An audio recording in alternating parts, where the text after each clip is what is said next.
লেবাননে হামলা চালিয়ে দেশটির সশস্ত্র গোষ্ঠী হিজবুল্লাহর আরেক সিনিয়র কর্মকর্তাকে হত্যার দাবি করেছে ইসরায়েলি সেনাবাহিনী। শনিবার চালানো বিমান হামলায় তিনি নিহত হন বলে দাবি করা হয়।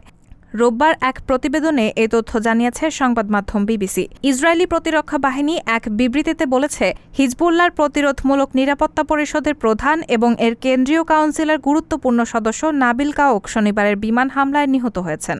আইডিএফ নাবিলকে হিজবুল্লাহর শীর্ষস্থানীয় ব্যক্তিদের কাছের একজন বলে বর্ণনা করে বিবৃতিতে আরও বলেছে, তিনি সরাসরি ইসরায়েল এবং এর নাগরিকদের বিরুদ্ধে করা সন্ত্রাসী চক্রান্তের সঙ্গে জড়িত ছিল। তবে এখন পর্যন্ত নাবিলের বিষয়ে কোনো মন্তব্য করেননি হিজবুল্লাহ। উল্লেখ্য, এর আগে শনিবার ইসরায়েলের বিমান হামলায় হিজবুল্লাহর প্রধান হাসান নাসরুল্লাহর নিহতের বিষয়টি নিশ্চিত করে লেবাননের সশস্ত্র গোষ্ঠীটি। শুক্রবার সন্ধ্যায় বৈরুতে ব্যাপক হামলা চালায় ইসরায়েল। ওই হামলায় নাসরুল্লাহ নিহত হন।